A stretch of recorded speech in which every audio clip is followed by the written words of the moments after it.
Scooby! Scooby! Scooby! Scooby!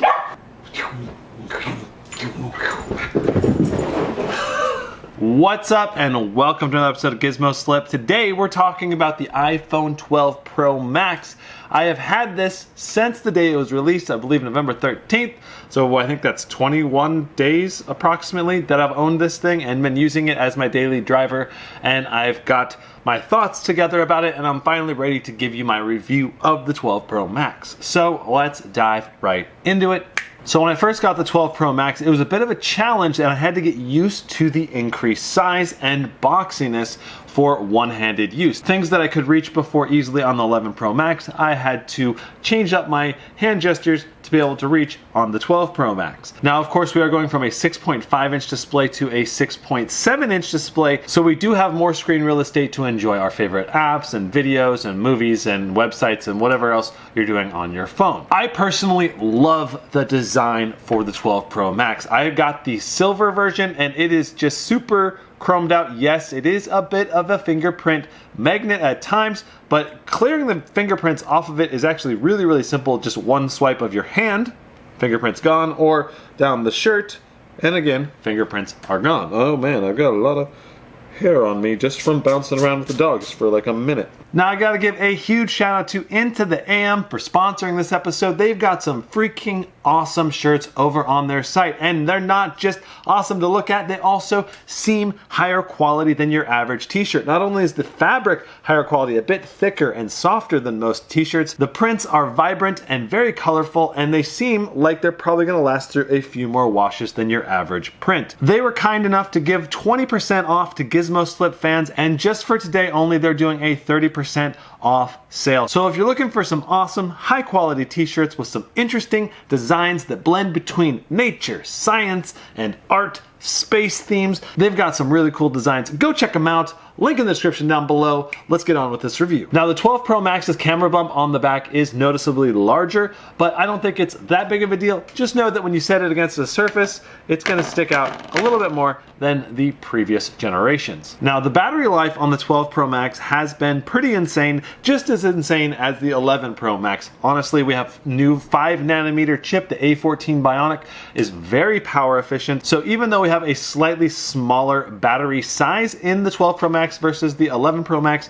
we are getting just as much battery life from it. Now on average, I had over half of my battery life left at the end of each day, but it does depend heavily upon what I'm doing in each day. Like if I'm playing a lot of games on my phone, I might actually get close to killing it in one day. But if I'm primarily just reading ebooks and watching YouTube videos and stuff like that, the battery life is just a marathoner. Now I actually didn't charge my phone for 3 days in a row. On the first day, I had my phone on for 4 hours and 38 minutes. The second day, 2 hours and 11 minutes. And on the third day, 5 hours and 20 minutes, meaning I did 3 days of standby time and a total of 12 hours and 19 minutes. That is insane considering you're mixing the standby time in with the screen on time. Now, keep in mind, I do read a lot of books on the Kindle app, and I do use the white text over a black background, so that is very battery efficient, especially with an OLED display. Now, the speakers in the 12 Pro Max are quite amazing. They are really impressive for a smartphone. Of course, there are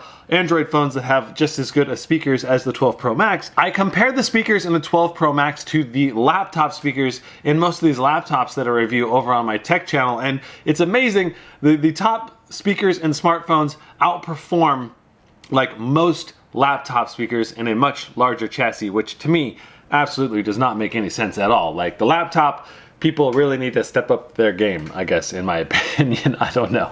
The nice thing about the speakers on this phone is that even if you cover up the bottom speakers, the top speaker is still quite loud, allowing you to hear whatever audio you're listening to still quite clearly. Now, I do have the Magsafe charger right here. This allows you to quickly wirelessly charge your device at 15 watts of power, which is about the max bandwidth that you can do with wireless charging. Now, if you bring the Magsafe to the back of the phone, it does snap to it, and it is strong enough to hold your phone entirely through the magnetic connection. Now, the issue I have is when I pick up the phone in the morning, I forget that there's a Magsafe still magnetically attached, and what happens is the cable pulls off as I lift up the phone and the Magsafe adapter falls on the ground. over and over and over. And since then, I have gotten more used to it, but as you pick up the phone, you need to push the magnetic charger off or down, and it falls off onto your nightstand, and then you have your phone independently. Now, having a Magsafe charger like this is quite handy because you can use the phone while it's charging wirelessly, but that does require a longer cable than this one, or maybe a cable extension. This is plugged into my wall, and this barely reaches on the nightstand, so it's kind of like this awkward tug of war situation I got going on. Your mileage will vary. I'm honestly more excited about the accessories Magsafe is going to provide through the wallet and through car mounts than I am about the wireless charging on your nightstand. I mean, this is nice, but it's also very precise. Like if I'm just a little bit off on this thing, it's not magnetically attaching to my phone. So I've had a few nights where I've had to search for a good bit of time trying to get it to magnetically attach. Because like right here, none of this is working. You have to get it right on. There it is. Now the A14 Bionic is obviously a nice upgrade from the A13 Bionic and the 11 Pro Max here, but let's face it, they're so close in performance and they both have such good performance, it's hard to notice an improvement at all. Of course, the A14 Bionic allows you to be a little more future-proof, gives you a few more features. Now I did test the durability of the ceramic shield on the front in an iPhone 12 drop test in a separate video. If you want to check out that video, I'll have a link at the end of this one, or a link in the description down below. But overall, I've been impressed with the durability of this device. I do not see any wear and tear or scratches on it. Yeah, and I haven't dropped this on anything hard yet. I'm sure I will accidentally drop it soon though. Now, reception and call quality has been excellent. Absolutely no complaints for me whatsoever. Now, obviously being the 12 Pro Max, we do have 5G capability, but sadly in the Portland area, we do not have any 5G millimeter wave towers that I am aware of, so I can't even test it whatsoever. Now, do not be fooled by a bunch of these companies saying that they have 5G, when in reality, it's just another extension of 4G LTE. I think it's really important to understand that there are multiple types of 5G. You have the low band 5G-E, like what AT&T and T-Mobile are doing.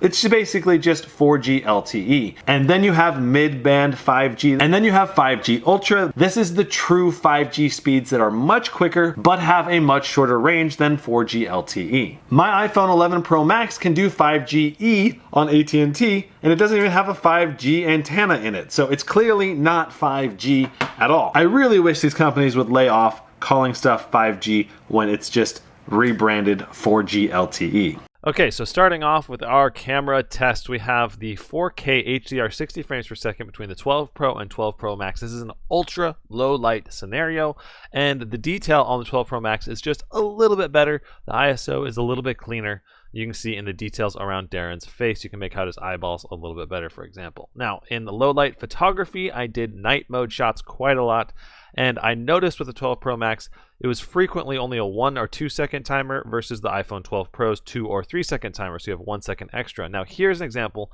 of actually taking one of those night shots, and this shows you how much better the sensor shift technology is when capturing this detail. You can see the little X in the middle. This indicates how close you are to being perfectly stabilized during the 3 second exposure, and it's just easier to maintain a perfect nighttime shot with the sensor shift technology. And here you can see the final details, especially if you notice the Into the AM logo at the top. There's quite a lot more detail up here.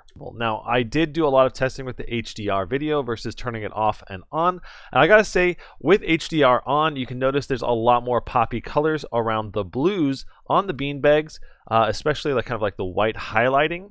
And the overall image, I think, definitely looks better with HDR. Just it's more usable, more dynamic image. That said, you do lose some of the details, definitely, and especially around the highlights. I think the HDR image tends to overexpose a little bit, but overall, I still like the HDR video mode a lot, and I think it's a great generalized improvement with more dynamic range visible. Now for video modes, I'm really impressed overall. I love shooting videos of the dogs with these cameras. You got the wide camera, the ultra wide, and the telephoto. It gives you just a lot of flexibility when you're trying to shoot like a dynamically moving target. Now you can tap between the zoom ranges like I did just there, or you can grab the zoom and slide it up and down for more gradual shifts in and out of the zoom range. though there is slight jumps every time it switches between a lens. You'll notice kind of like a little jitter as it switches between lenses, but overall it's still a very smooth zoom transition, and I really just love the video that we're getting here. It's just really high quality video, and it's very stabilized. So right here I'm walking, I'm holding the camera handheld, and the video is still fairly stable. So I'm really impressed overall with the video stabilization. And that's the thing, like the iPhone 12 Pro Max is just going to be the most versatile of the iPhones because you've got that bigger zoom capability, allowing you to have more dynamic shots and more focal lengths to play around with. And then in addition, low light video like this of the dogs in this fairly dark environment, it's going to be just a little bit better than the other iPhones. It's a very small difference, but it's still a difference. Now, I'm going to go ahead. This is me asking if they're hungry, and then they get all excited. I just love this. I love doing this every night, just asking them if they're hungry, and then they get super excited. I just love it. My heart melts. It's just so cute. Overall, I'm loving the video on the 12 Pro Max. Now that said, the images coming from the 12 Pro Max are not perfect. I ran into some yellowish, overly tan-ish skin tones at times. I think this is because of the blue backlighting. And even in video mode with HDR on, 4K 60 frames per second, we still have the yellowish skin tones. And here we have a bunch of images in my living room. This sequence is taken mostly from a similar focal distance, playing around with the different zooms of the camera.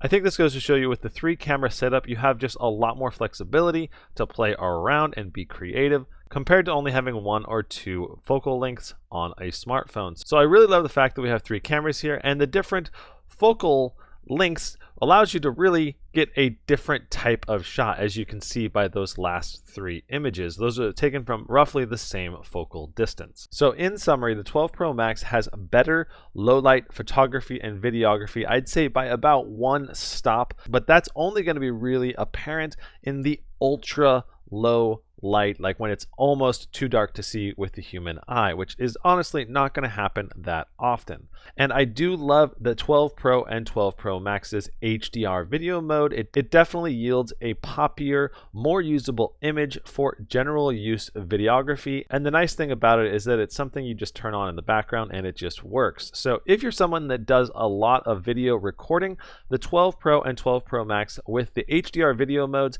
is going to be a nice upgrade for your video quality, in my opinion. So do I recommend buying the iPhone 12 Pro Max? Obviously, this is the best iPhone Apple has ever made. It's got a massive display, a great set of cameras, the best video capturing smartphone on the planet, the fastest processor in any smartphone. This thing is an amazing smartphone, but is it worth the additional cost over the iPhone 12 or 12 Pro? And that's where you get me, because I look at the iPhone 12 and I see that it has like 95% of the same features, and it's a little bit smaller, making it honestly ergonomically much easier to use. And I go, you save money, it's got almost the exact same internals, it's got almost the exact same camera quality. So basically, if you're on a budget, consider the 12 or 12 Pro, because you're gonna save some money and have essentially the same feature set. But if you love having a massive phone, or you want the absolute best camera quality possible and you don't mind paying a premium, then the 12 Pro Max is definitely the phone for you. So that's it for my review of the iPhone 12 Pro Max. If you like this video, be sure to smash that like button. If you want to see more of my videos in the future, be sure to hit that subscribe button and tap that notification bell to all. I'll see you in the next one. Brandon out. Watch out.